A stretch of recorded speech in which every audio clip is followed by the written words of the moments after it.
And we're back with another episode of the Lakers Fast Break podcast. It's Gerald Glassford coming right back at you here from Lakers Fast Break. Pop Culture Cosmos, where we cover the latest news and trends in pop culture each and every week, twice a week, wherever you get your podcasts. On this week's Pop Culture Cosmos, it's a special Pop Culture Cosmos. TJ Johnson and I spend an entire hour covering what has gone wrong with Xbox and can it be fixed. We provide some ideas, we provide some hope, and we also detail the rise, the fall, and hopefully someday rise again of Xbox as we cover once again with our What's Gone Wrong series, Xbox, in our latest Pop Culture Cosmos right there for you wherever you get your podcasts.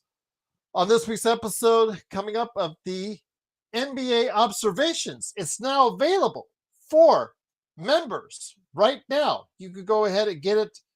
Go ahead and check it out as far as for members after the show today, if you like, because Caleb Ponce is back again. He and I talked about the OKC Thunder, the team he covers, only undefeated team in the NBA. Plus, we delve deep into some of the darker side of the NBA, aka Brooklyn Nets and New Orleans Pelicans. What's gone wrong with those teams? The mistakes they've made. Is there any hope? We talk about that and some of the other losing teams around the NBA. Plus, does anybody really care about the NBA Cup? We talk about that. And is Sam Presti possibly going to go somewhere else before the end of his career? We talk about that possibility as well on the latest NBA Observations, available now for members, and tomorrow will be available right here for everyone on the Lakers Fast Break. Also want to go ahead and give a big shout out to Joe Soro. I believe he is on his Joe Soro Experiment channel now, praising the Dodgers. A little bit late. Better late than never, but he is doing it. So if you want to check out Joe praising Dave Roberts like you never thought he would ever do this time a certain period ago, maybe last year, year before that. But I will say this, he has been not on the Dave Roberts bandwagon. Listen to him for the next hour or so after the show as well. Talk about Dave Roberts and praise him for Dave Roberts as far as is concerned. So, yes, he's talking about that right now on this Joe Soro Experiment channel. But go ahead and check out his playback channel for some great stuff that's going on with the NFL season now that baseball season's over. And then, of course, my channel, the Lakers Fast Break, for all the NBA and Lakers action from Vari and me showing you guys as well. Also as well, I want to go ahead and mention right above me, right there, Luka, watching from the sidelines and watching right above my head. It is the Luka Doncic fan art right alongside Kobe Bryant with the Sega Game Gear style fan art as well. That awesome canvas art. Plus, I still got Kobe and Gigi, always thinking of them right here in the pillow, because my good friend at Trip Show Shop on Instagram and Twitter. That's right, at Trip Show Shop on Instagram and Twitter. Go ahead, follow him. Tell him what you're looking for. Hat, pillow, shirt, canvas art, something else. Tell him what design you're looking for. Maybe to celebrate the back-to-back world champion Dodgers. Maybe to celebrate Luka and LeBron and Austin Reaves in a awesome Lakers year.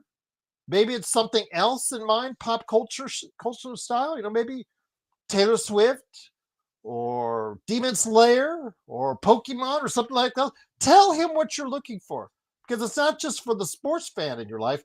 He makes stuff for other people as well in your family. So a great holiday gift would be stopping by at Trip Show Shop on Instagram and Twitter as well. And don't forget my interview that I had with author Yaron Weitzman. I want to let you know that his great book is still out there as far as his awesome book, again, on the LeBron Lakers. I'm telling you guys, you got to go ahead and check out this book. It's going to be in the description below. A Hollywood Ending, the dreams and drama of the LeBron Lakers. It is now available. It is on wherever you get your books. It is the #1 selling sports book, and I had a chance to interview the author, Yaron Weitzman, right here on this channel. So check it out and then go get yourself the book. If you have a Lakers fan in your life and that wants to find out behind the scenes for a book that the Lakers did not want you to see or read, go ahead and check out A Hollywood Ending, The Dreams and Drama of LeBron, Lakers Indeed. So yes, a lot of good stuff going on here with the Lakers Fast Break. And don't forget, the NBA Observations for Everyone drops tomorrow, but you can watch it right after this show if you're a member for just $2.99 a month. But also like and subscribe to get the latest notifications on when we go live on the air with the latest Lakers Fast Break podcast, or when we drop the latest video right here for you at the Lakers Fast Break as well. Well, the Lakers gave us some bad news earlier today. I guess the word load management is something we're going to have to get used to in the modern era of the NBA. So today, on a back-to-back, Austin Reaves and Luka Doncic were sat down for the day. They joined the team supposedly during the course of the game. Yesterday, Austin hurt his groin. Didn't say anything about it after the game from what I saw in the interviews. I must have missed it. But he was sat down. And, of course, observing the leg contusion and the finger issues that Luka Doncic had, they sat him down too. So they flew up to Portland. And once again, Portland would be getting a shorthanded team twice in 2 weeks on the second of a back-to-back nights. Would Portland go ahead and feast on the shorthanded Lakers when they once again faced off against the Trailblazers, this time in Portland? Well, the Lakers, I will say this, they had a very gutsy performance tonight. I am so proud of them and happy for them. You know what? As Mark would say, you got to go ahead and look JJ's way too. They had a game plan to stay in this game in the first half. They could have easily let it get away from them, and they didn't. They were down by 9 at the first, came back with a strong second quarter, third quarter, and actually the second half as a whole. They really came in clutch, and they found themselves a guy that was hot. It's always nice to, as a coach, when you go out there and you find them or find the right person that will go ahead and get that right notes. Find them on the day that it's their day. And today, JJ looked down that lineup. He looked down that bench, and he found the right guy. And that guy was Nick Smith Jr., a two-way player at the present time. A former first-round pick from Charlotte Hornets, late first-rounder, let go by Charlotte during the course of his rookie contract. They just said that just did not want to keep him. They did not see him growing in potential after a year where he scored almost 10 points a game for the team last year. Just didn't see enough in him to keep him on for another season because they had that right. So he became a free agent. Rob Pelinka picked him up, and we saw a little bit of signs of his scoring ability during the course of the exhibition season, but nothing really wowed anybody. But like I said, JJ, when he looked down that bench, he looked down at that bench and saw the right guy, and that guy tonight was Nick Smith Jr. As Nick Smith Jr. really exploded tonight, especially in that second half. He was the key to the game in that second half with 25 points overall, 10 of 15 shooting, 5 of 6 from 3, the game of his life, the game of his career, supported by an outstanding performance. The revenge game for Deandre Ayton this time around, 29 points, 10 rebounds, and 3 block shots. Rui Hachimura chipped in with 28 himself, 2 of 4 from 3, and everybody else played hard, rugged defense. Even Bronny contributed with 5 points and 6 assists, and you got to give him credit because he did show up today. And also Dalton Connect with 8, Jake LaRavia with 11, Marcus Smart with 9, and the Lakers got it out a 123-115 victory. Just a tremendous performance. His name is Nick Smith Jr.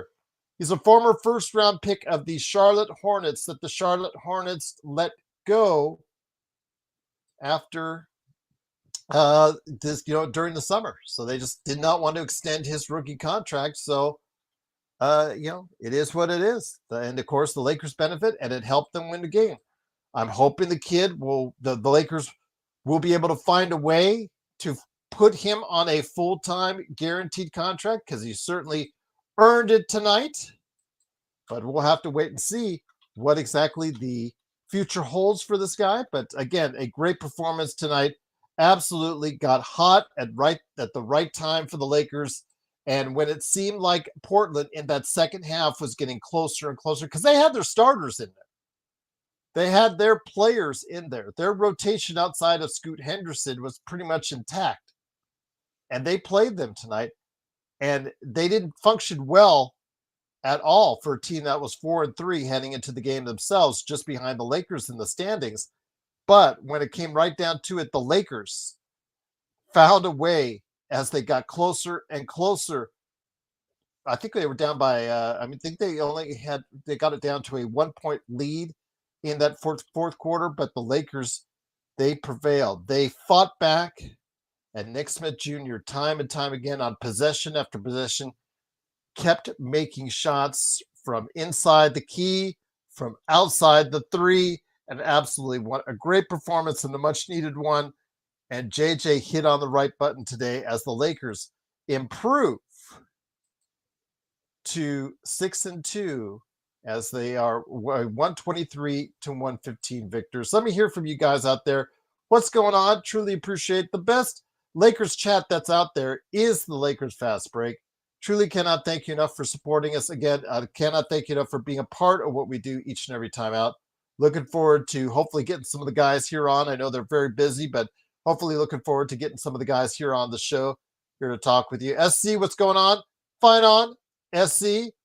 Don't forget SC in LA. Yep, absolutely. 20th ranked. They still have a chance, USC fans, to get themselves in the playoffs, but they have to win out. There's no more room for error. They have to win out, and that includes a matchup against Oregon. So that's never a fun time. But also here today is a good man indeed. You got to go ahead and check him out at Next Sports Media. It is Legend 350. He popped up on our simulcast on the YouTube portion. Great to have you here, my friend. Looking forward to hearing your thoughts. I know that's like you expected a loss. I expected a loss when you see those names, Luka and Austin, out for today for. I just wish they would just say load management. I don't like the excuses or the explanations, or at least on Luka's they said leg contusion management. Just say load management. Yeah, just say load management. Just say it, to stop trying to pretend. Just say it. We all know what it is. Yeah, we all know what it is. I mean, they'll be fresh as daisies on Wednesday. We get it. We understand it. But with that, though, I thought they were punting this game. Joe and I, over the past 2-3 years, as No Joker wants to prop up Bronny for his 6 assists. Thank you, No Joker, for the super chat. Truly appreciate it. I can't even fault Bronny today. I don't think even if awful coaching cannot find enough for a video to make on Bronny, that tells you something right there. So wait about an hour after today's game. Look up awful coaching on YouTube. If he does not make a Bronny video, which he loves to make because he gets a lot of clicks from it, that'll tell you all you need to know. But again, a great win for the Lakers, my friend. But when you saw Luka and Austin not in the lineup tonight, you thought, as we did several times last season and the season before that, the load management, it just seems like the teams are punting and just taking an L as a scheduled loss. This was supposed to be a scheduled loss for the Lakers today, but someone didn't tell Rui, Deandre Ayton, and Nick Smith Jr. You're right, because I'm with you, Gerald. I'm not going to even cap it. I expected a loss. I was like, oh, they ain't playing well. All right, they're going to toss it up. There's going to be a loss and head on into San Antonio pretty much. But hey, I guess the others didn't get the message. They said not today. So you got to give a shout out to Rui and all of them. They stepped up big. Rui, Aiden, the kid Nick Smith, never heard of him until now. He showed up, and this could become a common thing for the Lakers right now. Hey, who this person? He coming out here dropping 20. Anthony Edwards said that. Who's number 12 with Jake LaRavia last week? This week is who's Nick Smith Jr.? Who is this guy? What's up with that, right? Legend? Right now, I mean, I'm not gonna lie. Hey, gotta give him a round of applause right now because y'all GM did his thing. It looked like Rob played it on like he done a fabulous job. It looking good on the court. So I gotta give him It's props. it is looking good. You know what? Some of us, including myself, might have to start. Well, it's 8 games in. We have to start eating some of our words if this continues because Deandre Ayton today, again, very low cost for all those guys. The Smarts, the Laravias, the Aidens, the Nick Smith, very low cost with a potential high return. You're always hoping that for that as a GM to hopefully fill out the roster with some of these guys that can produce for you. So it's interesting. It is interesting. You know, Dalton hasn't been well. Dalton's been Dalton. Even today, he's still. I don't know where that 3-point shooter's gone, but if you could go find it, if it, I think it's on a milk carton somewhere saying, "Please find me. I'm missing." Just let him know because he's getting all of his points inside the paint, which is good because if you can't make it from the outside, make it. But he is bread and butter throughout his entire life has been the outside, so you got to worry about that. But be that as it may, 8 points tonight.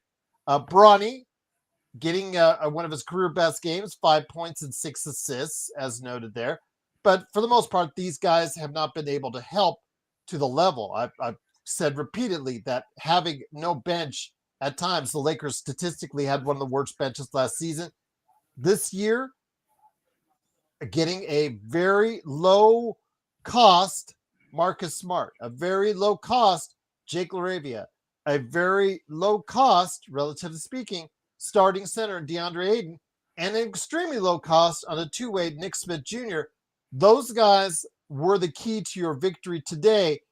And it seems like it's no accident that if they can go ahead and continue to help out like this, even when the starters come back, even when LeBron comes back, if it helps this team get good, consistent play off the bench, then you know what? You got to start giving him, his props. However checkered his past may be.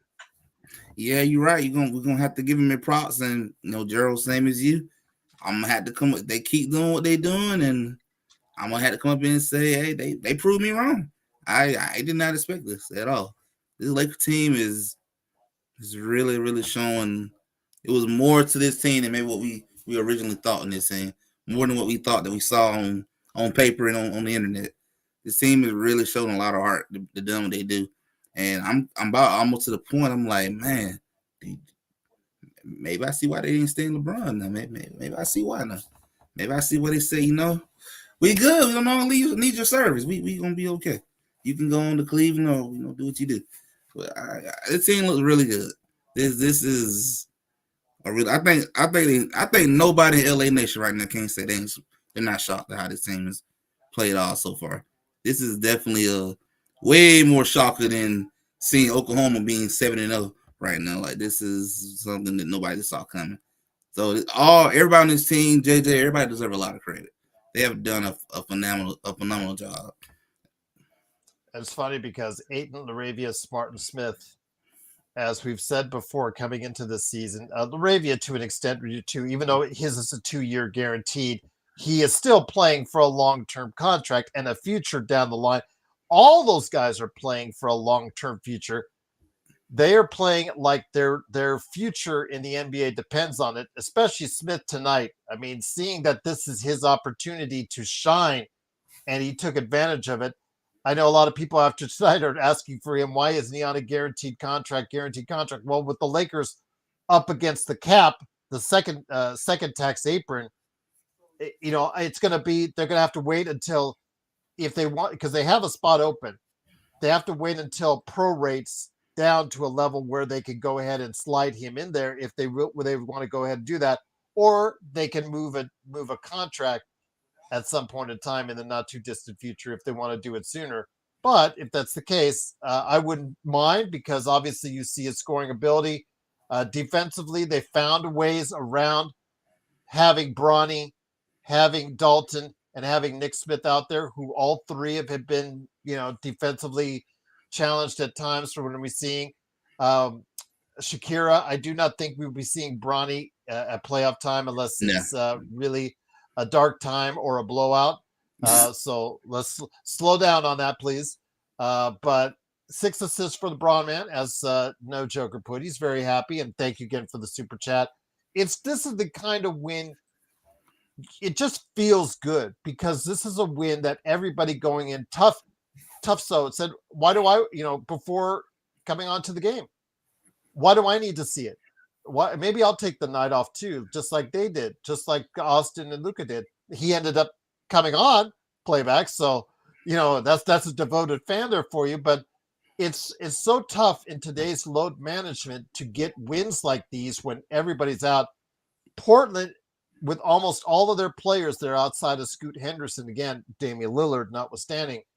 It seems like they just let themselves down. I mean, last Monday when they played the Lakers shorthanded on a back-to-back, they capitalized on them gassing out in the third quarter.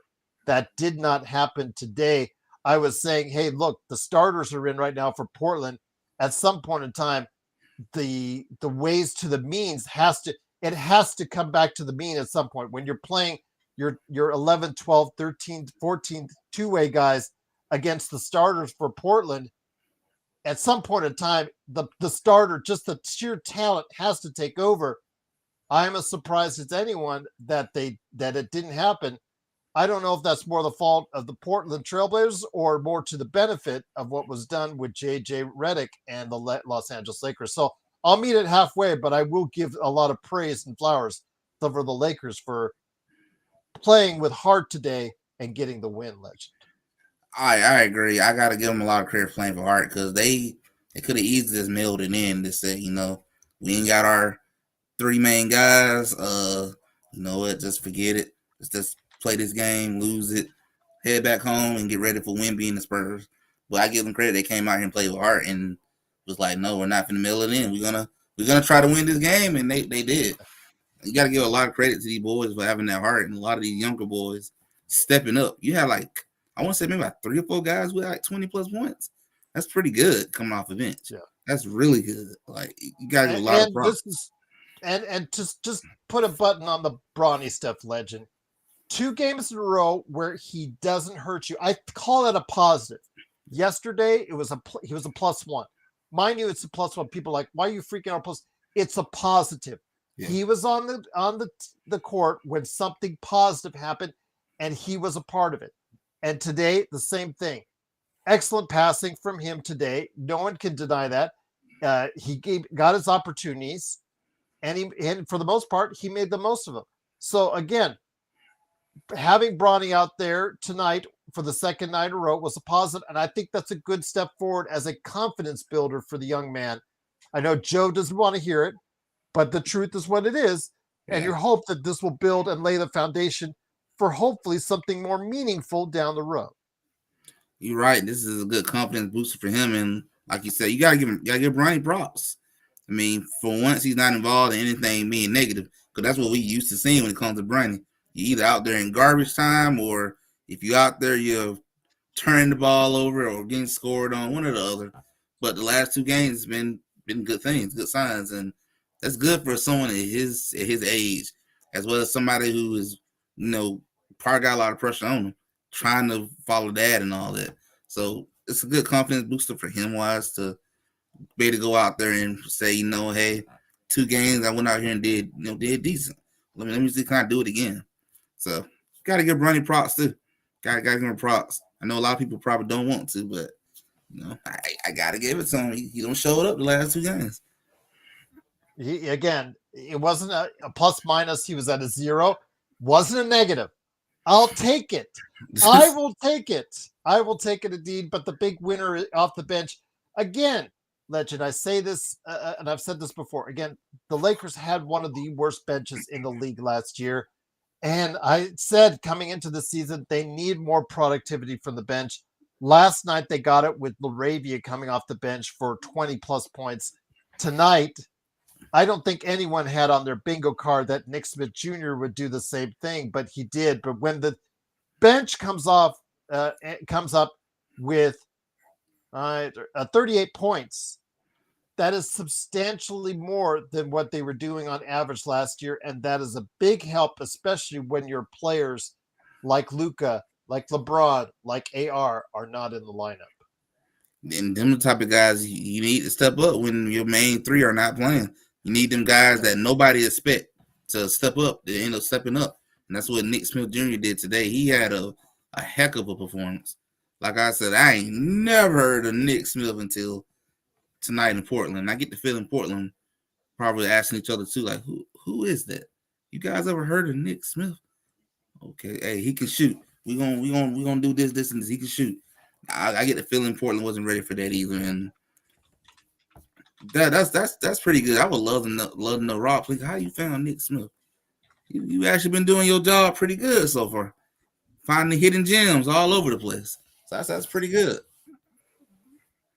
Best League is asking Gerald, I have a question. Could we give $1.1 million to a player after the trade deadline, or he must be a buyout player to get less than $1.1 million? For instance, Nick Smith's situation.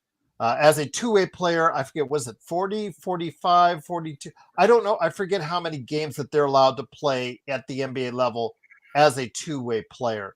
But it's something in that range, Legend, where it's not the entire season. It's just around half of the season that you're allowed to play. With Nick Smith, okay, the Lakers have 14 guaranteed contracts on the roster. They have one spot open right now, and then you have the two-way players. What you could do as each game goes by, remember, that's a period of money that's coming off the books for what you could potentially sign. You can't, let's say a player like Nick Smith Jr. after the trade deadline is still on a two-way contract. Whatever you sign him for is going to be a prorated to whatever the veteran's minimum or a minimum of his years of service in the league would normally be. So it'll be prorated off that. So let's just say he had signed in September for a $3 million contract, Legend. Let's just say that's what his veteran minimum would be normally if he'd signed in a 1 year guaranteed contract in September. He didn't. So he's on a two-way. What he would be doing if the Lakers could sign him to a guaranteed contract to make him playoff eligible is you wait after the trade deadline. You wait as close as you can to the end of the season until you get in that window, because the Lakers are so close to the tax at 1.1 million away from the second tax bracket, according to what Best League said. So you wait until it prorates, until it gets under that 1.1 million. Then you can sign him for the rest of the season and make him eligible for the playoffs. If you've made no other moves, if the Lakers made no other trades or transactions or anything like that, that's what could happen best. They could sign him to a guaranteed contract, but they have to wait until it prorates, until you get a level where it's prorated enough till it falls under that threshold, so you won't go over the second tax apron, Legend. I hope I explained that fairly enough. Yeah, that's playing pretty good to me. I hope everybody in chat got it as well. But he will be a really good pickup just off of what we saw. Knowing the Lakers, they're gonna probably continue to let him play in a lot of games just to see how he does throughout the rest of the season, which I think that'll be a good idea. I would just try him all the way up towards maybe February or so and see how he look towards the end of the season. But definitely that one game, he looks like he'd be a good pickup. But let him play a couple more games to really see what he can do. That's when you're really able to tell what you got out of him wise. I say about game 10 or more, you'll pretty much begin to have an idea of what he can and can't do. But overall, he delivered today. He delivered. He was balling. He did what you needed from him. Hey, all them points, they add up and they lead to a win. So, I mean, LeBron should be at home smiling right now. They say he was going to be watching the team while he was out, so he can't really complain right now. Yeah, absolutely. Agree with you on that, Legend. Let's put it this way. He's played 111 games in his first two seasons. So 51 and 60 in his first two seasons. So whatever that is, whatever contract, minimum contract, veterans, I don't know if you would even call that a veterans, but I guess you could, because he's played years in the league, because it's not a rookie contract, that's for sure. So let's just say it's a veterans minimum for how many years of service he has played or how many games of service he has played. The Lakers know what magical number they need to get under the threshold. So they will try to space his games out. My guess is if they can. Now, if injuries, illness, other stuff happens where you have a lot of players out, they're going to have to play his games a little bit sooner. But they're going to try and be smart about it. Yeah, with like Legend, with your Golden State Warriors and also Atlanta Hawks, they have two-way spots as well. You have to learn to manage those during the course of the season. And then if any one of them look like they're going to stick and you don't have the cap space right away, you have to wait until you get cute and fine with the salary cap if you want to make them eligible for the playoffs, Legend. You're right. You just got to do some maneuvering if you find something like a hidden piece that you want to keep in the long run. And if Nick Smith continue to do what he's doing, he's gonna end up finding his way on this team for the rest of the season. So we'll see exactly how things play out and how Rob Pelinka end up playing out. But man, if I'm them, I would definitely try to find a way to possibly keep him. Watch a couple more games though. I don't like to go off of one big game. See a couple more games and see what he do. But after that, I will try to sign him if possible, because this is part of the formula. You want to go younger, and that's exactly what you're doing by keeping a young person like Nick Smith. We like about what, 25, 24? He look pretty young. He is 21. 21. Oh wow, no, that's a real good pickup right there. 21 doing that, not bad. Not bad at all. Absolutely. So we're definitely looking forward to seeing if he can develop the Lakers again. A great scorer he is. If he can continue his consistency on his shot and play even acceptable defense, I'll tell you what, it looks like it's going to be something that maybe that got a keeper on their hands, but we'll wait and see. But once again, the Lakers do get the big victory tonight. Surprise on the road in Portland, 123-115. The Lakers moved to 6-2. I wanted to ask you this question. Stefan threw out there for us. How many games do the Lakers win in a hypothetical situation without LeBron and with this team for the whole season? Let's just put it in this context. Let's say LeBron is coming back late November, late this month. I mean, rumors have him possibly as early as mid-November. I don't see that. I'm just going to say, I'm just going to say December. Let's say December 1st is the tagline. And that's for the Lakers. That's what, 22, 23 games in, I think, for the rest of this month.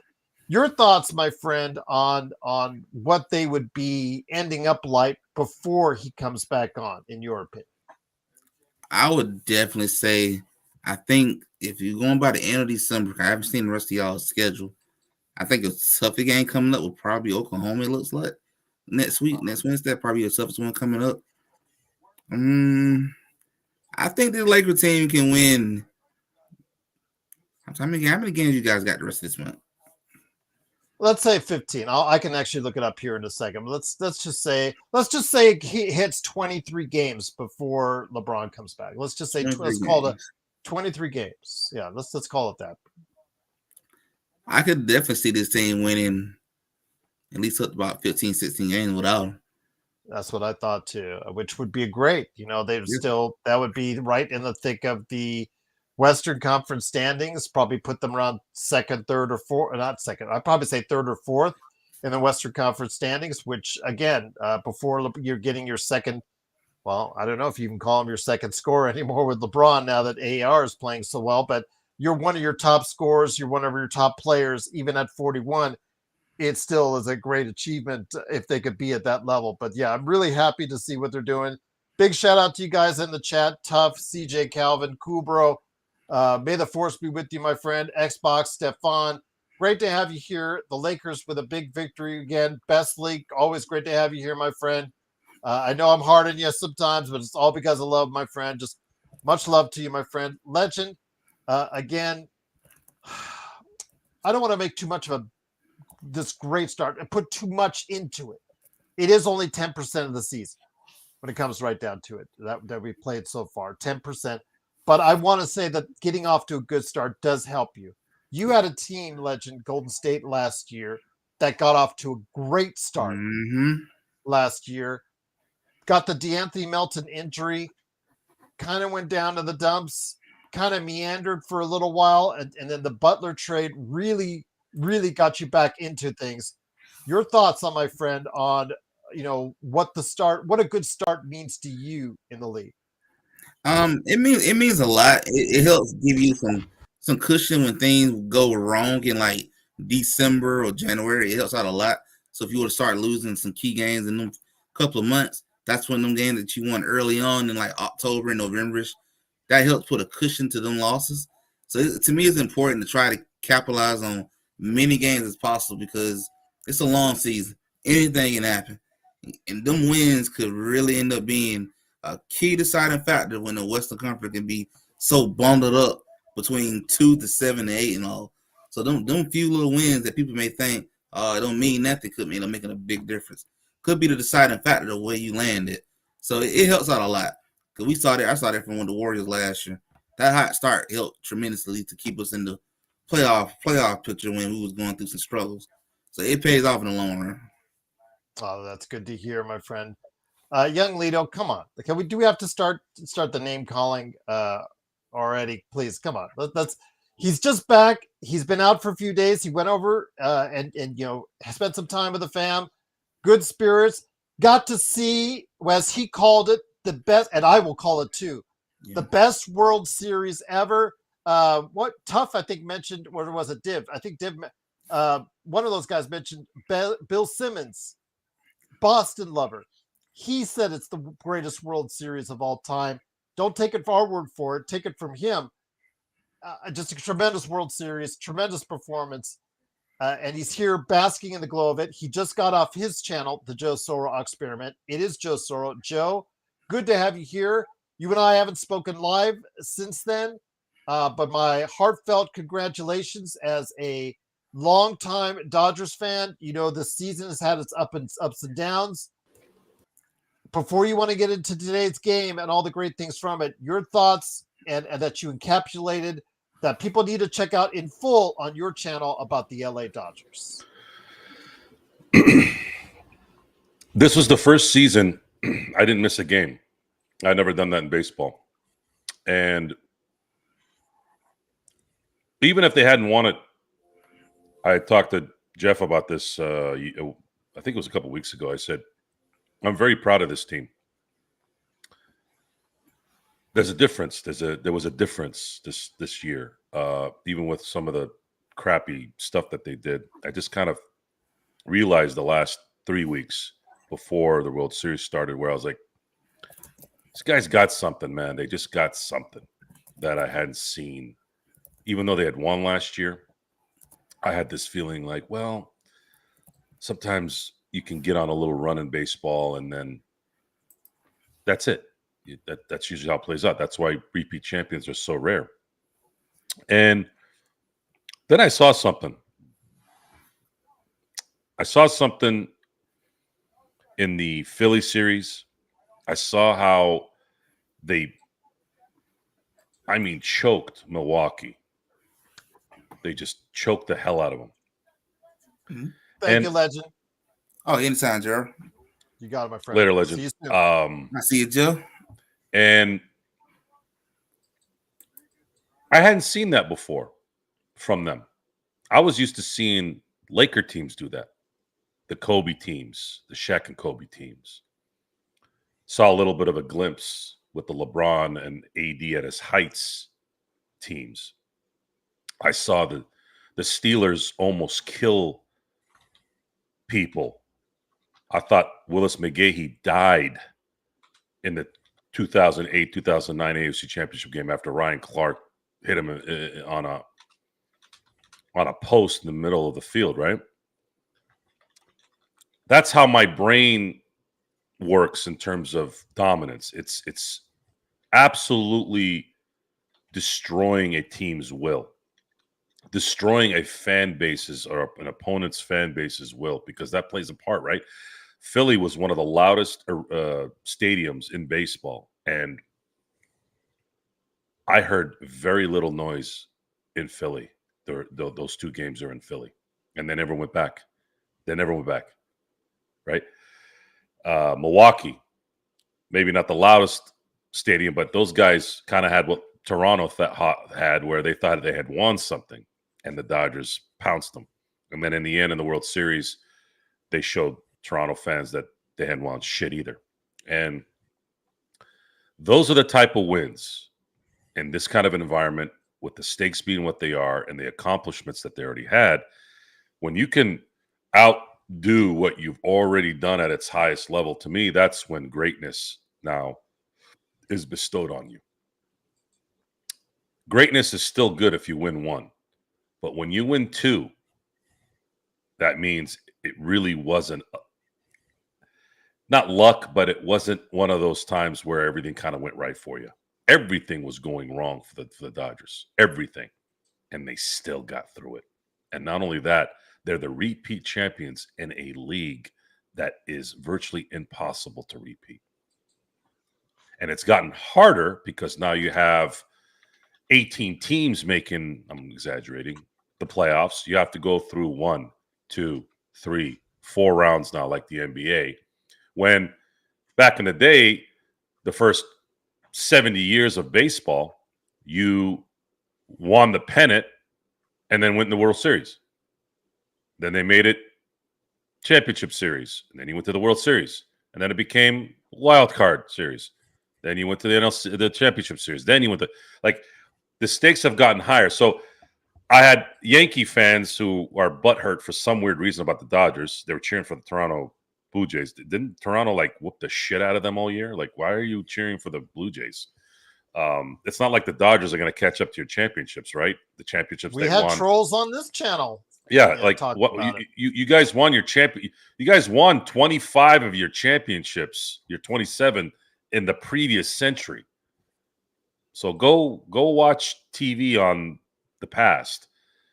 The 21st century is going to belong to the LA Dodgers. And I had said this on the show, on my show just now. I'm not going to make it to the next century, but with the ownership that's involved, with what they're doing in the next 8 years during the Shohei Ohtani era, there's a very good chance they could get to that point where they're halfway there by the time the early 30s are finished. So they still have another 60 plus years to be the Yankees of the 21st century, which is something that I have kind of already said they're going to be. So props to everyone from top to bottom. Mark Walter was at the Laker game yesterday, less than 24 hours after he had won a championship. That right there got me excited. And I'm going to segue into what I saw yesterday and today. Remember we talked about identity, Gerald? Yes. What's this team's identity? Well, folks, you're starting to see it. We talked about this, and we talked about it. I was pretty pissed off today that Luka not playing a little bit because he does have a problem. But I'm like, why the hell is Reaves not playing? What the hell is going on here? Supposedly, he hurt his groin early in the game yesterday. Funny how he was laughing it up at the end of the game with Luka. And, Joe, we talked about this before for years, especially remember the Milwaukee game last year, how pissed off we were that the Lakers were just punting and just taking a scheduled L. And we went on the air and how ranted about how you don't let these games go. I felt like that, coming into the game today, Joe. Right. That's how we felt coming into the game. Now, the results, we preach results. We preach results. And I've used Greg Popovich's management of his team in a positive and negative way in a lot of ways back in the day, right? But he had a different setup. He had old guys on his team. Matter of fact, he even put that on the injury list, old, as a joke. And they actually wrote it down and left it there. This team is not old. This team is young. So why are guys like Luka and Austin Reaves sitting, right? However, watching the game today, there were ebbs and flows during the game. There was times where Portland was up double digits. And us being Laker fans going, Portland, it's Portland, whatever. But I started noticing as soon as Portland tried to kind of get out, the Lakers would pull them back in. It would be an 11-point game, and then all of a sudden it went down to 6. Then it go down to 4. Then they tie it up. Then they go up 1. Then they go up 2. And they kind of went a little bit back and forth here and there until finally at the end, when it mattered most, they found a two-way player that looked like he's been playing the NBA for years. Nick Smith Jr. 2 years to be exact. Well, I mean, 2 years is years, but I know what you meant. You meant a lot of years. Right. Now, so you have a guy that had no business doing what he did tonight, apparently, but 2 years is not that long. Maybe he's coming into his own now, right? Drops 25 on the road. Deandre Ayton, even with foul trouble, drops 29, gets 10 rebounds, and was absolutely as effective as you can be near the rim, which is everything we need him to be. Rui plays Rui ball, hit 10 out of 15 from the field, and then LaRavia was creating, hitting timely shots, getting rebounds. Dalton Connect threw a couple of things in there at mid-range, and even Bronny James did some things today. I noticed towards the end of the third quarter, beginning of the fourth, he started playing with some confidence. Holy shit. What a nice concept there, Bronny. Play. I don't know if JJ on the bench said stop pussyfooting around or stop doing this. Get your ass, but just play. Well, this was the best Bronny I've seen so far. I don't know what it's going to mean, but if you're going to have to play this guy, try to convince him to play his ass off and stop worrying about getting his block shot. Stop playing like Vando, basically. And he did. He did for the remaining part of the end of the third and the fourth. And those timely shots, my God. I was watching the last 5 minutes of the game while I was doing my show, and I obviously couldn't get excited because I was trying to pay attention. I was trying to focus on what I was saying. But as soon as I kept seeing those things drop from three, seeing Nick Smith doing what he was doing, I'm like, dude, they're going to win this game. Holy shit, I can't wait to get on the LFP. So you talked about my weekend, Gerald. I saw my team win a championship for the second time in as many years on Saturday. Oh, I can't discard Friday either. Friday was Halloween. Had a great time. Had some of the best street tacos I've ever had in my life at a Halloween party in Arizona. Watched the Dodgers close out Game 6 in a way that only a legendary play can create, right? That's that play by Kike and Rojas is going to go into the books forever, for all times, right? In any sport. So the Dodgers win Game 6. Don't forget you got the real MVP of Game 6, the where it wedged. The wedge. The wedge. Yeah, the wedge. The wedge, as it will call. The wedge, yes. So the Dodgers win Game 6. The Dodgers win 7 on Saturday. The Steelers beat the number 1 seed in the AFC on Sunday.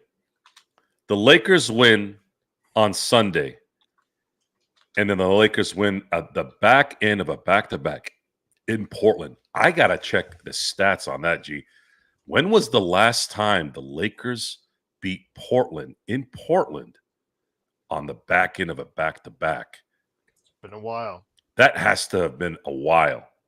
Maybe like 2020 when COVID was going on, probably something like that, right? The Rose Garden, you and I both know the Rose Garden has not always been friendly to the Lakers. Well, if there's one huge positive that never has been a negative since LeBron has been a Laker, for some reason, whatever it's called now. For some reason, since LeBron has been a Laker, the Lakers have not been losing in Portland a lot.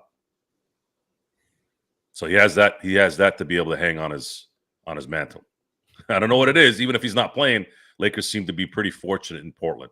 Maybe their mystique is going away. I don't know. But it has been an amazing 4 days of sports in my life.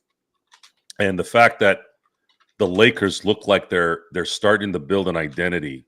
I mean, Marcus Smart coming out the gate. Did you see how well he was playing right out the gate? Like I'm like, I was going nuts at home.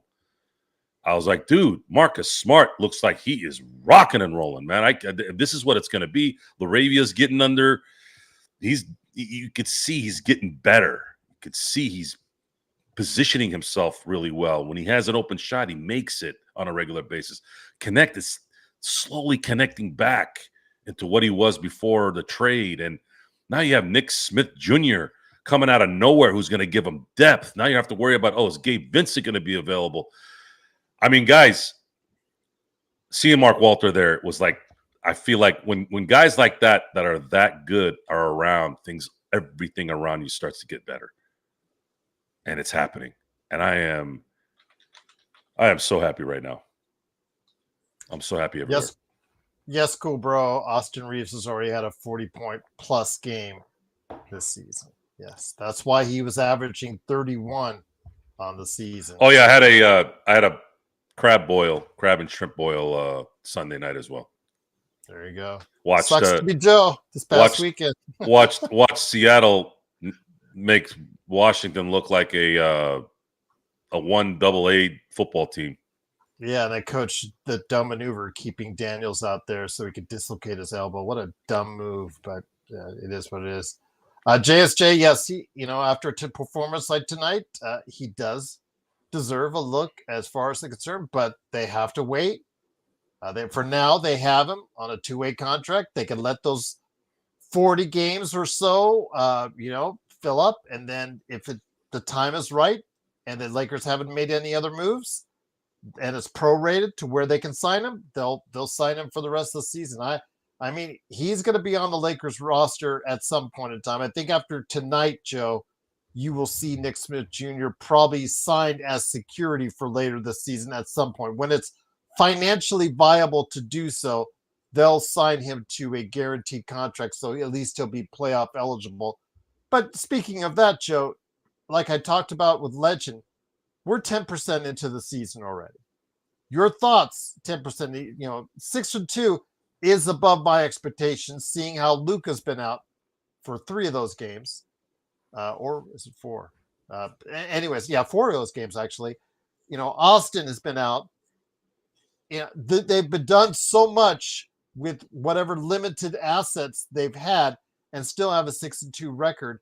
I think that's pretty impressive. I am going to throw flowers at JJ Ford, and I'm going to throw flowers at, whoever I need to as far as is concerned, is because they're playing well and they're playing above a lot of people's expectations. They're 4-0 on the road. Yes. That says a lot. That says a lot. And I don't even know. I was in shock seeing what I was seeing in the fourth quarter when I probably shouldn't have. I saw enough in the first 3 quarters. I was like, these guys are not going to really go away. I kind of sort of was expecting Portland to maybe step on the gas. They were making a lot of shots. They were kind of getting lucky with all these stupid calls. They were missing a lot of free throws. But at some point, I was thinking, at some point, they're going to the Lakers might hit a dead spot because of the lack of talent. But then all of a sudden, I'm watching Nick Smith Jr. look like Austin Reaves. I'm like, all right, hey, you want to sit Austin Reaves on the back end of back-to-back? You want to throw in Nick Smith Jr. in there to drop 25? Results, baby. I happily deal with whatever you guys want to do as long as the results are there. And that's just how I feel about it. They are building an identity. The identity now is we have a system now where we're going to run it down your throat. Cool, bro. Yes. Austin has a 50-point game and a 40-point game. Luka has 3 40-point games. Why are you addressing Cool Bro right now? Because Cool Bro doesn't check out the entire games. I have to. Can you just ignore that kid? Well, at least that's the nicest thing you've probably said about him in a long time. The fact you actually had a civil conversation with him on playback. I told you, I don't play with kiddies. Well, you were answering his questions actually in a relatively. Yeah, and I stopped because I realized I'm a grown-ass adult and I'm talking to a child. He's not. I think he's almost 18. He's a child. All right. Oh, well, that's. Wait, hold on. What's Nibble saying? Joe, Nibble from South Africa. Okay, Joe, we need some JJ credit for these wins. Okay, JJ credit The credit is not yet. It's not yet unlimited. We have to let this play out a little bit. But he's on the right path right now. Winning on the road, creating identity. Yeah, he's climbing there. JY says, do the Lakers now have two legitimate big men in Hayes and Ayton? Not if Hayes is going to be out for a while because he did turn his ankle during today's game. I don't know if you saw that. When you say legitimate big, Jackson Hayes is a legitimate big, but a backup. The minutes eater during the regular season. Where he won't likely be of value is in the playoffs. Where Deandre Ayton will be of value is in the playoffs. Because guys like Luka, guys like Austin, guys like Rui, they've kind of been there already, right? Now I know Ayton's been there, but he hasn't been in a Laker uniform there. Pressure's a little less in Phoenix. Obviously, he didn't have a lot of pressure in Portland because they didn't do anything. But there's a positiveness here where things will likely go correct should everybody stay healthy by the end of the year. And things could get interesting. Absolutely. I don't know why people are calling LaRavia ravioli. They love that now. They were just going to let it roll because I think LaRavia, like Tuff said, I like the name LaRavia. I like saying LaRavia. Tuff said he has a hard time with LaRavia, so he's going to go stick with ravioli. We know what you guys mean. Ravioli is good. If you guys want to call it ravioli, that's fine. Yeah, Ayton. I really wasn't concerned about Ayton, really, because he has a lot of reasons to not be what he's been in Portland, and then at the end of when he was in Phoenix. But you can see even with the season, Joe, it comes and goes with him. Motivation comes and goes sometimes, even during a game. But today, obviously, playing Portland, him being the main guy with Luka and AR out, I think there was a little bit of revenge in mind in today's fashion after what happened in Portland. That's JJ Redick's job to maybe keep him motivated, even if he's playing a team like New Orleans or Charlotte. Hey, look, you got Miles Turner got $100 million contract for sucking ass in the playoffs. The longer the rounds went, right? And he got $100 million contract. So I'd be telling Ayton, hey man, go ahead and play your ass off. You have a $100 million contract coming, probably $125 million contract. At least that's what I would do. But there's this aura that's building, and I'm taking a guess here that Mark Walter now who's officially the majority owner of the Lakers. It's looking like he may have made the decision to extend JJ Redick. And while I wasn't a big fan of JJ Redick this summer because of some of the comments that he made, and his personality kind of rubs off a certain way that I don't like, but sometimes you don't like certain people, but if they bring the results, you deal with it. The part that I did give a little bit of credit here is I think the Lakers are tired of changing coaches every 2 years, and it's been like that for 6 seasons. So I get that part, the continuity, and this guy's young, and this guy can get better, and he has some good ideas. I think the LeBron thing is going to help a little bit more too when he's not here at the end of the year, or maybe he will be at the end of the year if they win it all. So in a weird way, I want LeBron to come back because that would mean they won it all. Winning cures all ills, right? And the way they're playing, if you're not going to give them credit for playing the way they've been playing with the tools that they've been playing with in certain games on the road to boot, then you're not really about being a winner with this thing. You're about being angry at being right. I don't care about being right. I do not give two shits about being right. I want my team to be right. And if I see something I don't like, I'm going to comment on it. And if it ends up getting fixed, good. If it doesn't get fixed, not good. If I get proven wrong, good. I want to be proven wrong about everything when it comes to the Lakers from the beginning, because that would mean they're going to win games. and bring another championship to LA. How about that? Could you imagine if the Dodgers win back-to-back and then the Lakers win a championship 7 months later? How many of these crying, whining biznatches are going to be around whining about these billionaires? Sit and spin. We're winners here, and that's how we do it. Cool, bro. Anyways, I put the statement down there. Yeah, again, a great start by the Lakers, but before we start putting the cart in front of the horse, again, remember, 10% of the regular season's done. We still got 90% of the season regular season to go, plus the playoffs.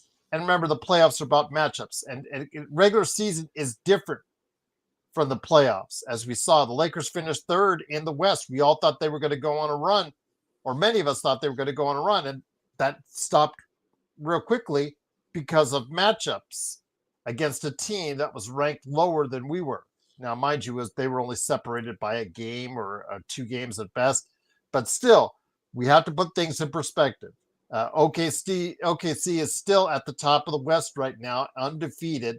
Denver is still very strong right now and just trying to feel themselves out and feel their new additions to their roster out. Houston is finally, after getting off to a slow start, is getting back into the rhythm of things. They're the highest scoring offense right now in the NBA. So there are a lot of challengers right now that can contend with the Lakers in the Western Conference. But the fact is, we have a team that's gotten off to a great start. Like 805 said, a much better start than I think anyone would have planned, even with all the injuries in mind, Joe. Yeah. I wasn't expecting 4-0 on the road the first 3 weeks in the season. Is it 3 weeks? Yeah. It's almost 3 weeks. Remember, the Lakers played. So they got San Antonio on Wednesday. Then they have a 2-day break before they go on the road for 5 games. And they're playing all over. It almost looks like a road trip in baseball. They're playing in Atlanta, Charlotte, then going to Oklahoma City, then New Orleans, then Milwaukee. And then they come home real quick to play Utah, and then they got to go play Utah 3 days later in Utah. So what they've done is they've set themselves up to deal with possible heartbreak losses in that road trip. So let's say they beat San Antonio on Wednesday. It's a home game, right? Let's say they win that game. They're going to have 5 road games: Atlanta, Charlotte, Oklahoma City, New Orleans, and Milwaukee. Let's say they win 3 out of those 5. Because they went, let's say 7-2, if they win Wednesday, it cushions a little bit of those losses, because we expected them to lose to Portland. We thought they were going to lose to Minnesota and Minnesota. We thought even they might lose to Memphis. And they've won all 3 of those games. So now if you lose 2 games on the road during that time, you're almost 1 up. Because then you have a nice little stretch where you're at home. You play the Clippers at home, Dallas, New Orleans, Phoenix. You're basically at home for a week before you go on the next crazy road trip. And this could be a good thing that they're getting these crazy road trips in the East Coast done early. You're at your freshest now, right? Because now the second one after that is Toronto, Boston, basically the Northeast. And then they come back to Utah, play the Clippers, and then they play Phoenix. So let's say they win 4 out of those 2. So in the 11 road games that they're going to be playing between November 8th and right before Christmas, if you can go 7-4 in those road trips, you are setting yourself up now to probably be in a top 3 seed. And Luka, if he continues to play the way he's playing, there may be a discussion where it's probably going to be Jokic, him, SGA, and Wemby fighting for that MVP for sure now. And they're going to probably base it off the seeding. Who's going to be ahead of the other one, right? Although Luka right now video game numbers are an understatement. If Luka ends up averaging 33, 10, and 10. And he's a top 3 seed. I don't know how the hell they're not going to give him the MVP. I'm sorry. It's so funny, Joe. Yeah, I It's just so don't funny see 'cause how. I don't know if you heard my comment during playback. I said, Bronny James had probably his best game, maybe as ever in the NBA. 5 points, 6 assists today. Plus or minus was 0, which is still positive. He didn't kill you out there. But it's so funny. I said, if there's no video made tonight by awful coaching, Joe, on Bronny James, then I think he's done a good job. We'll see what happens. But it's so funny because if you go to awful coaching, Joe, and you look right now, one where he calls and does a breakdown of Luka Doncic's game, and as an MVP, this is what an MVP does, and praises him. 92,000 views. When he's calling out Bronny like he did last night, he's got a 200,000. He's got 170,000. He even the one he did 20 hours ago, 44,000 views. It's crazy. It's crazy, Joe. It's just absolutely crazy. People gravitate towards negativity before they gravitate to positivity. It's so funny how that is, but we'll see if that's the case because it's a problem. But tonight and yesterday, despite what awful coaching says, he didn't kill them. That's all you want when played you want a different. guy like Brody. Yeah, he played. You just could don't want him see to it. kill you. He stopped playing scared. He stopped sitting in the corner like Baby and Dirty Dancing. He actually started doing stuff. That 3 he hit was a little bit of like a run stopper. I wasn't really a run. It was more of Portland was starting to get a little bit of momentum their way, and he shit on it. That was the first shot that he's made where I'm like, oh, man, we needed that. It's so funny because now that he and Jackson Hayes now have more threes on the season than Jared Vanderbilt, there's a running thing on Twitter. Vando can't get a break. Oh, poor guy. But again, big win for the Lakers, 123-115. They hopefully will take this momentum back to the Crypto.com arena on Wednesday against the Spurs. Victor Wembanyama comes into town. They lost over the weekend. And they also lost their excellent rookie, Dylan Harper. I really thought that kid right now was the front runner or one of the front runners for the rookie of the year, but he's going to be out several weeks with a calf strain. Your thoughts on what the Lakers need to do on Wednesday to get the victory or to defend a guy that against like Wembanyama? I mean, somehow they found he was mortal in his last game, Joe. Will he be mortal again against the Lakers? In a shooting league, it's a little easier to maybe go away from him. And that's probably what they're going to have to do. He can't block Luka's shot from the perimeter. He could, but then you'd be drawing him out, and that's a good thing. So you gotta play him like you play most stars. Let him kind of get his. And like Ed Reed, when he was in his prime, try not to throw in his area. Try not to go in his area. And it's less likely you have to deal with it. And that's a fact. I'm not scared of anyone else on that team. And that's something that's going to probably happen this year, guys, especially in the playoffs. As soon as Wemby started going nuts here at the beginning of the year, which was bound to happen at some point, that's great. But at the same time, they're going to have to the teams around him is going to have to make others pay. And they have the talent. They have Castle, and they have the right guys in terms of building that. It's just a matter of will they be able to? That's really it. And rookies like Dylan Harper, usually they're not difference makers the first few years, especially as a rookie. It's rare. You'd almost have to be a ready-made team. But I think they might be a year away, maybe a year away. So it'd be nice if the Lakers can put something together this year and win one to get ahead of it a little bit. But we'll see.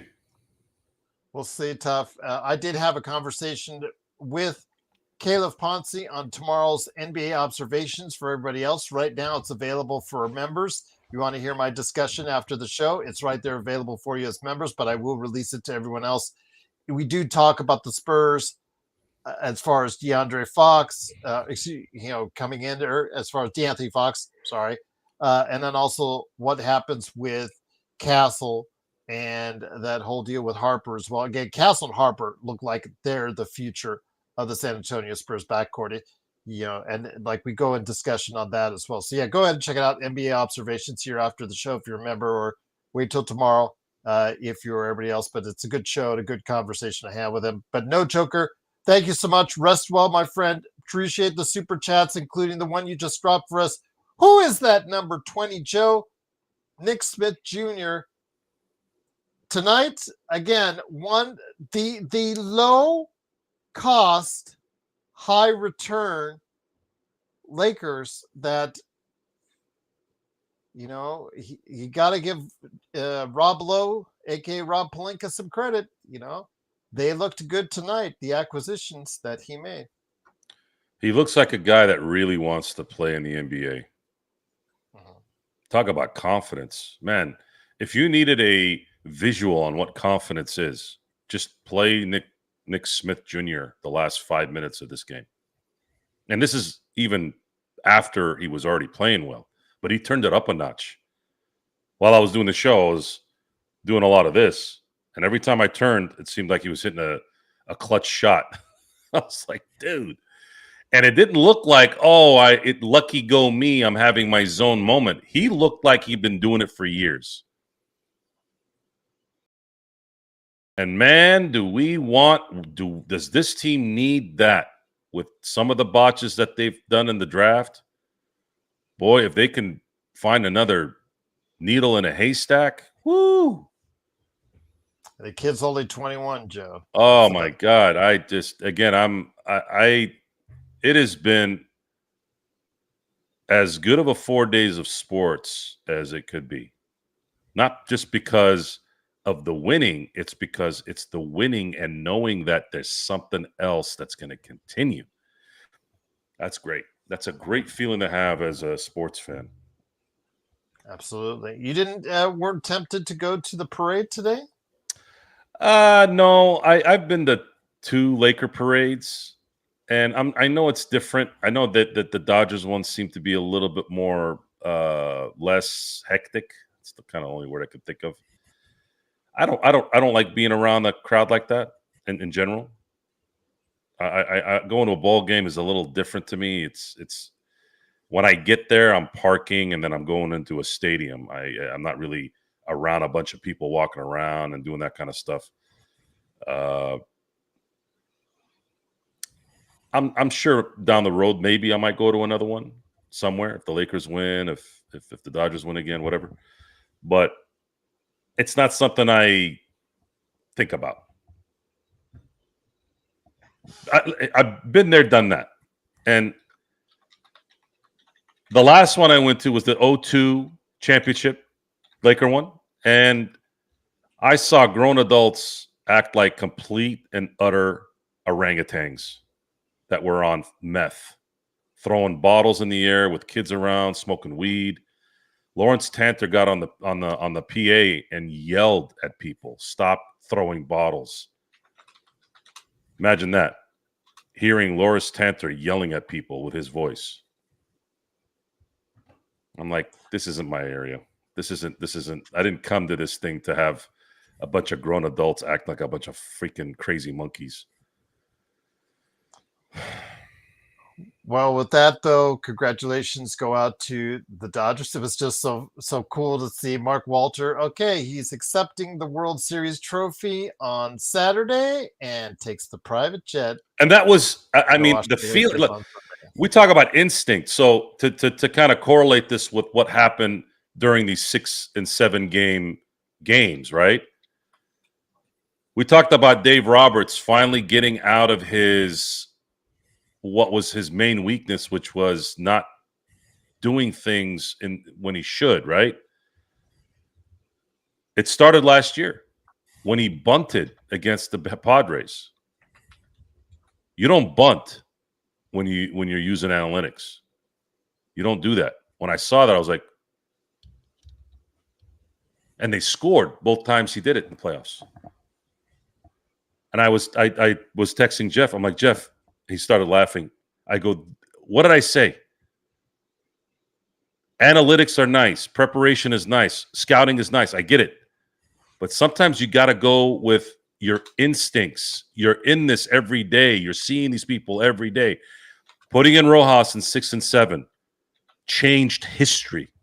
Putting in Pajes 5 minutes before that pop-up that he caught running over Kike Hernandez at the warning track.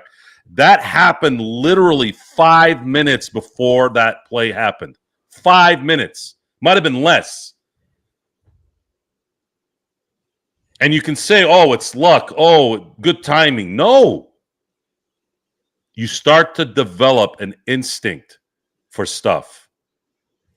And those are the things that happen. Because you can't say it was luck. How does 3 plays like that happen? 4 plays like that happen? Rojas throwing out the guy at home. Rojas hitting a home run. Rojas catching the double play in Game 6 with Kike throwing it to him. Like, it was Pajes catching the fly ball. It was like every other play was like the right call. That's not luck. That's instinct, being prepared, and going with what is going to work with those instincts. But the wedge was kind of a lucky thing. The wedge? Yeah, the wedge is luck. Yeah. Yeah, that's luck. But everything else, who's to say everything else, they would have scored a run and it would have been 3-2? Who's to say they would have scored the third run? You don't know that, considering that they had a man on second and third with no outs and they still didn't score a damn run. The Toronto Blue Jays made a habit of coming up short in all of those situations almost every single time in a 7-game series. So I'm not going to sit here and say if that wedge thing didn't happen, they wouldn't be in this position. And then also that same game, Roki had Guerrero strike 3 and ended up getting jacked up. He had to pitch even more. So things evened out in the end. Things always seem to even out, at least evened out in this series. SB, if the owner is there and wants to be in front of camera, he's the one that's always accepting it first, is the owner of the team. So the owner accepts it, Mark Walter. Stan Casson is the president and CEO. Then you saw at the parade, then you saw Andrew Friedman, who's the player personnel, and then you saw Brandon Gomes, who's the general manager. And then you started seeing the players and this, and that. Andy Pajes is 6-1. Tough to answer your question. But yeah, it's a great victory for the Dodgers. Again, the best World Series I've ever seen. That Game 7 was probably the most epic Game 7 I've ever seen. The 18-inning game before that. Again, the fight by the Blue Jays. I said it on this show. The Blue Jays, they played baseball the way it used to be played. They hit for average. They got people on base. They got runs in. They hit for a much higher average than the Dodgers. Their starting pitchers, especially the rookie, really were clicking. They had at most of the time they had better bullpen support. But somehow the Dodgers, despite all that, got it done.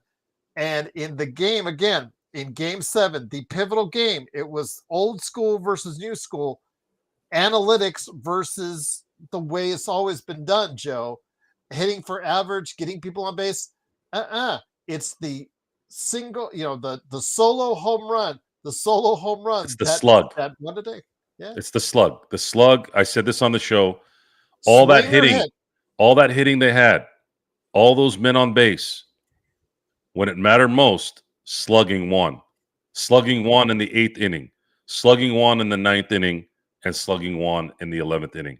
While they were 2025. While they were loading the bases or getting 2 on and still not coming through. This game has changed. It has changed. The Toronto Blue Jays should have won this series. This should have been the 2004 Lakers. This should have ended like the 2004 Lakers. And what I thought it was in the end, until Jeff corrected me, and there was another guy that commented on it as well. This originally was supposed to be the 2001 Lakers, where they were going to sweep Toronto. Didn't happen. Then they were slowly turning into the 2004 Lakers when they got their asses kicked by Detroit. And then I had said they turned into the 2010 Lakers when they won. But then Jeff said this is actually more the 2002 Lakers against the Kings because they won it on the road. And they won 2 on the road, right? Well, this team won 3 on the road, but they won it, and it was an OT as well. And this went into extra innings. So I was like, yeah, that's a pretty good one. And really, I don't think anybody's going to argue that was the championship series. The New Jersey series was a formality, right? So the Dodgers mimicked some of the Lakers' championship runs. It's just we didn't really know until the end what it ended up being. And this is going to sound hilarious. If they get back next year and they're formidable, I don't think they're going to be this bad in hitting. I think they're going to solve this problem in the offseason. They're going to get younger, and I think they're going to start resting up guys like Freddie Freeman more and Mookie Betts. If those guys are more fresh towards the end of the year, they're going to be a problem now. Because look what they did with Will Smith the whole year. They were giving him 2 days off every week, and they had a little bit of luck where as funny as it sounds, where he broke his hand, just had a hairline fracture because he had a bounced pitch or foul onto his hand. And Will Smith usually runs out of gas towards the end of the year. And he turned into freaking clutch city all playoff. He probably was second in the MVP behind Yamamoto. So what can I say, man? It has been I've as much pain as I was in during Game 6 and Game 7, those days, it was all worth it, and it ended up being the greatest dopamine you can reverse it into. Agreed, Serge. Craig was with you guys every step of the way. And Craig. Shout out too. Yeah, thank you, Craig. Highly enjoyed you being on playback every day. Enjoyed the conversations. Enjoyed the camaraderie. Tough started coming in a little bit more towards the end there. We had other guys as well. Mark. Raphael, big shout out to him. Props to Raphael. Nick always there. Yeah. JSJ would show up too. The community has the only thing that sucks right now is my TV is so delayed in every sport now on every channel. Last year, I was ahead of everything on my Sportsnet feed. It would only be delayed when it was on TNT, which is, every now and then. But that was the only negative in terms of the playback versus watching and being in there. But again, Vari has volunteered to connect at the same time, but I haven't had a chance to kind of focus on it. You do know that's the best part of your channel and my channel is the Aussie fighting. Yes. Yeah. No, I mean, the Aussie fighting is the best part. Yeah, it's actually better on our chat. Yeah, but it comes out of nowhere. Bad at all. Yeah, but it's not too bad at all. The best ones are when Mark comes out of nowhere. He hasn't talked for the day, and then Vari's doing his thing, and then Mark will come out of nowhere and go, he's like, "Hey everyone, how you doing? I hope everyone's having a good day, except Vari." Those two, they will, or it'll be a random. Vari's talking about something serious, and then just Mark will come out of nowhere and go, just mute sports, baby. Just mute SB. You know those two will miss each other if they can't talk to each other. You know those Well, two. look, I'm not here to hold people's hand here, Gerald. I know you like the Hallmark moment stories, Shut but up. I'm just telling you what I'm hearing here, and you got to go into No, these sappy responses where they're sharing chocolates at the end of the day. I don't give a shit about any of that. All I care about is destruction, violence, and attitude. And those guys bring it, and I like it, and I want more of it, and I don't get tired of it. You dig? They bring it to each other. Yeah, good. Sports Baby, Best League. He mods the channels for us. He actually runs the channels quite often on both my playback and Joe's playback as well. They're Australians, him and Mark, aka Xbox. They fight. You're Australian. Be Australian. Yes. Later, Kangaroo Jack. Yes. You know that's from? Okay. You know that's from? Yeah. Yeah, I know. Yes, but you know that's from, right? Yes. Yes. I'm sorry, a dingo ate your baby. All right. And on that note, it is, of course, the Lakers fast break. The Lakers do. You know that really happened. A woman lost a kid. You're about to cross some lines, man. 123 to 115. Was that the greatest comedy ever made?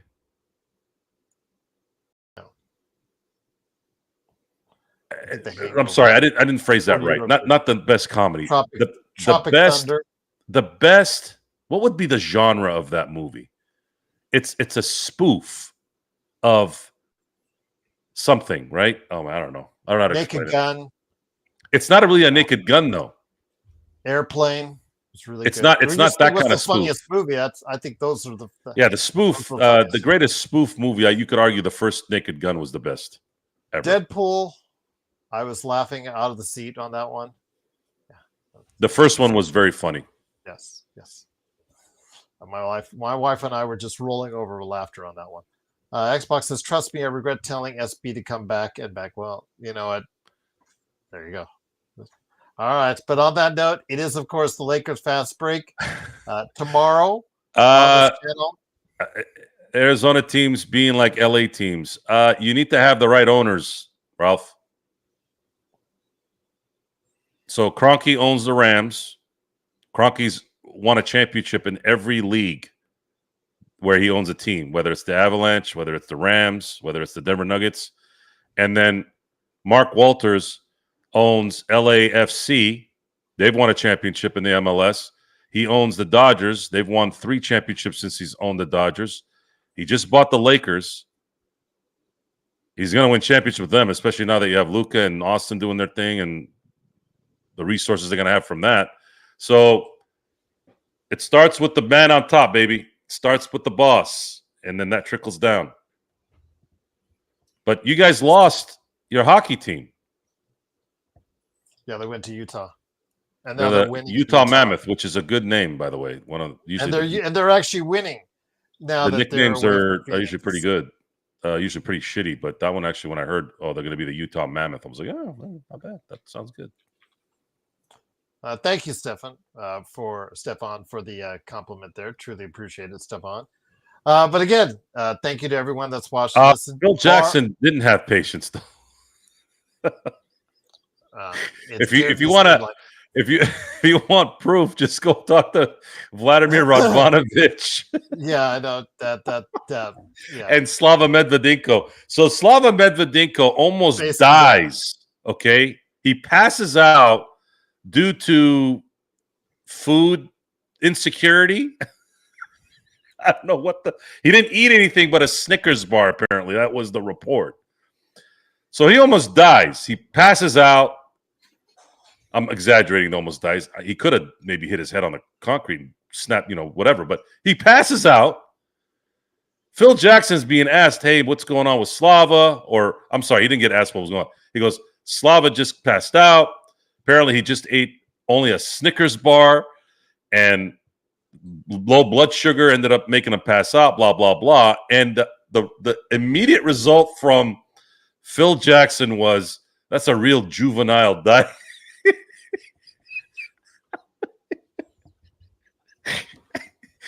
A real juvenile diet. Oh, man. Phil Jackson is not patient. Maybe he was patient with Michael, maybe a little bit with Scotty, and maybe Shaq and Kobe. But the only reason why he'd ever be patient is because of the results, like we talk about. You'll deal with a little Robert bit. Wheeler says, last question. It's like last year where he would always pop in with the last question. But appreciate you being here. Says, has your view on the Lakers' lack of depth changed over the last couple of games? Keywords, couple of games. I believe we have enough depth that with everyone healthy, we have a strong title run chance. I would say today's game might be the beginning of something that has changed over. I did not expect them to play this well on the road on the end of the back-to-back with no one on their team. I did not expect that. I didn't say they would lose, but I thought they were pretty damn good for all 4 quarters. Yes, they were. Even when they were down, even when they were down in the first quarter, I was like, they're not really playing that bad. And then they went on a run the next 3 quarters. They what was it? They were down 1 at the half. Yeah. And then they won each quarter in the second half. Cool. Nick Smith Jr., with this great game, you realize at halftime he puked, talking about people getting sick. So see, he played his. I've puked in the gym once, and that was because the guy that was training me made me puke. Go to the limit, baby. Go to the limit. Looks like Nick, and then he pukes and then has a better second half. How about that? Or maybe he was sick. Maybe I'm looking into it too much. Maybe he was sick. Again, when it comes to depth, we'll see how it plays out. Because again, 10% of the season Robert's been playing. I think you should slow down on that right now. Let's see how it looks later this season. Plus, again, with a lot of expiring assets, it could become very attractive to trade a Maxi Kleber bundled with a Gabe Vincent, bundled with maybe another contract, and get some even more depth. That's what probably you would want to look at first. Let's see how it looks throughout the course of the season, because only 10% has been played, but the Lakers are off to a great start at 6-2, looking to go ahead and go 7-2 on Wednesday against the San Antonio Spurs. So I know Robert is the eternal optimist. I do remember that from last season, thinking the Lakers would go all the way early in the season, and he kept saying that, reiterating that. Didn't quite happen, but we'll see how competitive they are this season as we head into, again, another part of the season after the first 10% is done. We'll look more forward for more. As far as Gerald, I'm looking for the CJ McCollum buyout. Well, that will happen, Best League, because I don't think you're trading that contract if you're Washington because it's expiring. So they are probably going to have that buyout for him and Chris Middleton as well. Look for those 2 guys in Washington to be bought out, so that could provide depth for a certain team. But well, again, they're 2 for 2 right now. Yeah, Marcus Smart and DeAndre Ayton have been absolute winners on the buyout market, and if they can get a Chris Middleton and he's healthy at the end of the year, woo, that could be something, man. The other day, that could be something. Again, we'll look at that. We'll see how it is. Yeah. But again, playoff depth. Are these guys going to translate into good games that will contribute on a playoff run? We'll have to wait and see. So, again, great to have you guys here. It is, of course, the Lakers Fast Break tomorrow. For those who are not members, you will get a belated NBA observations with Caleb Ponce and I. But if you're a member, you can actually watch it right after the show. So go for it. But again, becoming a member is just $2.99 a month. Please like and subscribe to go ahead and get the latest notifications of when we go live on the air. When I make the NBA observations available, I will do that on Tuesday, and you'll get a notification. So now the McCollum conversation begins. I'll leave that up to you guys, and we'll see how this season goes. Again, 10%. Only 10% of the season is done. Let's slow down, because it can go one way or the other. It is a long season ahead, but right now it is looking good. Let's give the props where they need it to be. Let's give the props to those who helped build this team, who helped coach this team, and who are playing on this team. We'll do that, and we'll do that every time, because we're here all season long for you, whether it's the first 10% or the last 10% and everything in the middle. And no one covers it like we do right here at the Lakers Fast Break Podcast.